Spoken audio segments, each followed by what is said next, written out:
சங்கதி 24 செய்திகளோடு இணைந்திருக்கிறீர்கள். விரிவான செய்திகளுக்கு செல்ல முன்னதாக முதலில் இன்றைய நாளுக்கான தலைப்புச் செய்திகள். ரந்தனிகலவில் இடம்பெற்ற பேருந்து விபத்து, இதுவரை 12 பேர் காயம். ஜேவிபி நாடாளுமன்ற உறுப்பினர்களின் தீர்மானம் குறித்து யாரும் கேள்வி கேட்க முடியாது, தேவானந்த சுரவீர எம்பி தெரிவிப்பு. ஜனாதிபதி அனுரவுக்கும் ஜப்பான் நிதி அமைச்சருக்கும் இடையில் சந்திப்பு. 9 மாத கால பகுதிக்குள் 68 போலீசார் இடைநிறுத்தம். மன்னாரில் மாற்றுவலு சக்திக்காக மக்களை பணயம் வைக்கலாமா, சுரேஷ் பிரேமச்சந்திரன் கேள்வி.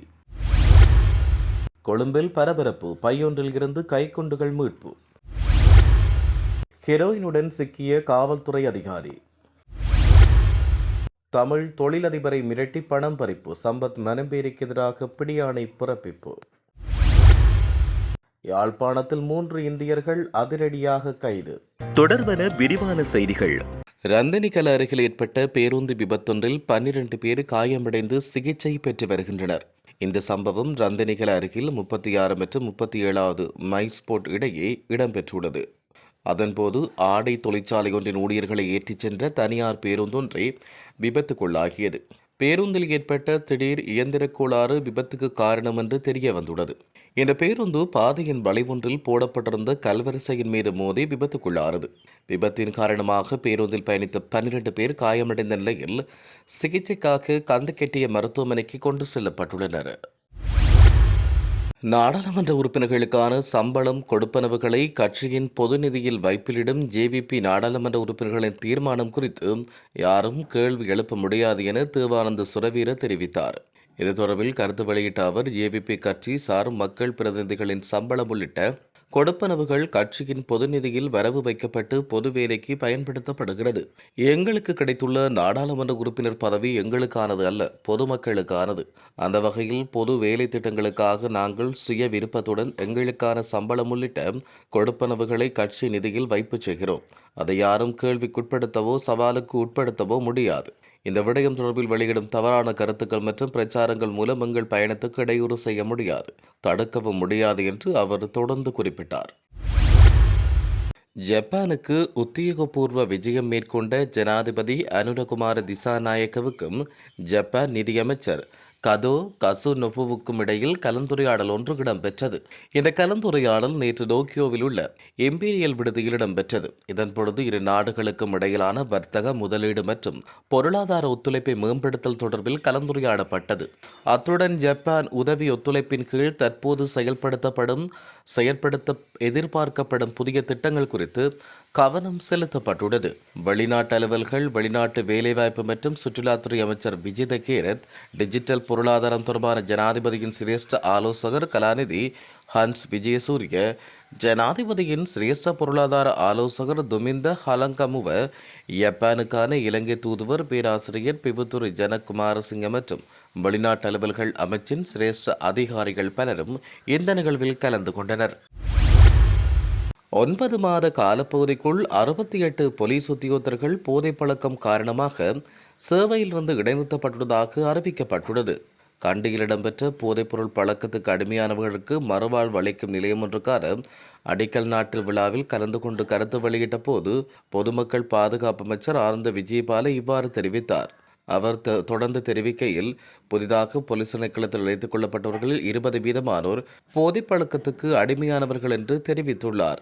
அத்துடன் கடந்த ஜனவரியிலிருந்து இதுவரையான காலப்பகுதிக்குள் 68 போலீசார் போதைப் பழக்கம் காரணமாக சேவையில் இருந்து இடைநிறுத்தப்பட்டுள்ளனர். அண்மை காலமாக மதக்குருமார்கள், கல்வி கற்றவர்கள் கூட போதைப் பழக்கத்துக்கு அடிமையாகியுள்ளனர். நாட்டில் போதைப் பழக்கம் கடுமையாக பரவி வருகிறது. சிறைச்சாலையில் தடுத்து வைக்கப்பட்டவர்களில் 72% போதைப்பொருள் தொடர்பான குற்றங்களின் காரணமாக தண்டிக்கப்பட்டு தடுத்து வைக்கப்பட்டுள்ளதாக அவர் இதன் பொழுது தெரிவித்தார். மன்னார் காற்றாலை விவகாரத்தில் அரசாங்கம் தன்னுடைய பிடிவாதத்தை கைவிட்டு மக்களின் வாழ்வியல் உரிமையை உத்தரவாதப்படுத்த முன்வர வேண்டும் என முன்னாள் நாடாளுமன்ற உறுப்பினர் சுரேஷ் பிரேமச்சந்திரன் அரசாங்கத்தினை வலியுறுத்தினார். இந்த விடயம் தொடர்பில் அவர் வெளியிட்டுள்ள அறிக்கையில் இவ்வாறு தெரிவிக்கப்பட்டுள்ளது. இலங்கையில் மாற்றுவலு சக்தியை வலுப்படுத்தும் முகமாக காற்றாலை மின்கோபுரங்கள், சூரிய சக்தி மின் ஆலைகள் என்று பல்வேறு முயற்சிகள் மேற்கொள்ளப்பட்டு வருகிறது. இதில் குறிப்பாக மன்னார் தீவு பகுதியில் அந்த பிரதேசம் சுற்றி வர கடலை கொண்டிருப்பதன் காரணமாக பாரிய காற்றாலைகளை அமைக்க அரசாங்கம் தனியார் துறைக்கு ஊக்கமளித்து வருகிறது. மன்னார் மக்கள் 2 பிரச்சனைகளை எதிர்கொண்டு வருகிறார்கள். ஒன்று, கனிய வளம் மிக்க மணல் கொள்ளையிடப்படுகிறது. மக்கள் செறிவாக வாழக்கூடிய பிரதேசங்களில் காற்றாலை மின் கோபுரங்கள் அமைக்கப்படுகிறது. மன்னார் தீவில் ஏற்கனவே 30க்கும் மேற்பட்ட மின் கோபுரங்கள் அமைக்கப்பட்டிருக்கின்றமையால் அதனுடைய இரைச்சல் சத்தம் மக்களையும் மாணவர்களையும் பாதித்து வருவதாக மக்கள் ஏற்கனவே முறைப்பாடு செய்துள்ளனர். மேலதிகமாக இன்னும் பல காற்றாலைகளை அமைக்க நிறுவனங்கள் முயற்சிப்பதானது மக்கள் மத்தியில் அரசாங்கத்தின் மீது கோபத்தையும் வெறுப்பையும் ஏற்படுத்துவதாக அவர் குறிப்பிட்டுள்ளார். கொழும்பு முகத்துவாரம் அழுத்மாவத்து பகுதியில் ஒரு பையில் 10 கைக்குண்டுகள் கண்டெடுக்கப்பட்டுள்ளன. பயங்கரவாத புலனாய்வு பிரிவுக்கு கிடைத்த ரகசிய தகவலின் பேரில் நடத்தப்பட்ட சோதனை நடவடிக்கையில் இந்த கைக்குண்டுகள் கண்டெடுக்கப்பட்டதாக காவல்துறையினர் தெரிவித்தனர். மேலும் இந்த சம்பவம் தொடர்பில் மேலதிக விசாரணைகள் நடைபெற்று வருவதாகவும் தெரிவிக்கப்பட்டுள்ளது. காவல்துறை கான்ஸ்டபிள் ஒருவர் இன்று 400 கிராம் கெரோயினுடன் மேற்கு வடக்கு குற்றப்பிரிவு அதிகாரிகளால் கைது செய்யப்பட்டுள்ளார். உடப்புவ காவல் நிலையத்தில் பணியாற்றும் காவல்துறை கான்ஸ்டபிளே இவ்வாறு கைது செய்யப்பட்டார். சந்தேக நபருடன் இருந்த ஃபேலியகுட பகுதியைச் சேர்ந்த மற்றொரு நபரும் கைது செய்யப்பட்ட நிலையில் அவரிடமிருந்து சுமார் 110 கிராம் கெரோயின் மீட்கப்பட்டது. கடவத்த எல்தனிய பகுதியில் நடத்தப்பட்ட சோதனை நடவடிக்கையில் 2 சந்தேக நபர்களும் கைது செய்யப்பட்டுள்ளனர். குறித்த காவல்துறை அதிகாரி கொழும்பு குற்றப்பிரிவில் சுமார் 5 ஆண்டுகள் பணியாற்றி இந்த ஆண்டு உடப்புவ காவல் நிலையத்துக்கு மாற்றப்பட்டார் என்று காவல்துறை வட்டாரங்கள் தெரிவிக்கின்றன. இந்த போதைப்பொருள் துபாயில் தலைமறைவாக உள்ள ரசல்ஸ் ஸ்மித் என்ற போதைப்பொருள் கடத்தல்காருக்கு சொந்தமானது என்று காவல்துறையினர் மேலும் தெரிவித்துள்ளனர்.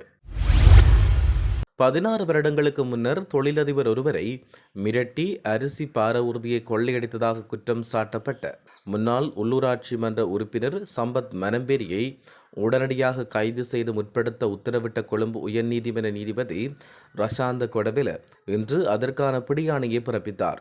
2009 ஆண்டு ஆகஸ்ட் 12 அதற்கு அருகில் நரகன்பேட்டை சந்திக்கு பக்கத்தில் கொள்ளையடிக்கும் பொதுவான நோக்கத்துடன் ஒரு சட்டவிரோத கூட்டத்தின் உறுப்பினர்களாக செயற்பட்டதாக கூறி காவல்துறை அதிகாரிகள் போல வேடமிட்டு செல்லத்துறை குலவேந்தன் என்ற தொழிலதிபரை மிரட்டி அவரிடமிருந்து சுமார் 1 மில்லியன் ரூபாய் மதிப்புள்ள அரிசி பாரவூர்த்தி பணம் மற்றும் தொலைபேசி ஆகியவற்றை கொள்ளையடித்ததாக 7 குற்றச்சாட்டின் கீழ் சட்டமா அதிபர் பிரதிவாதிகளுக்கு எதிராக வழக்கு தொடர்ந்துள்ளார்.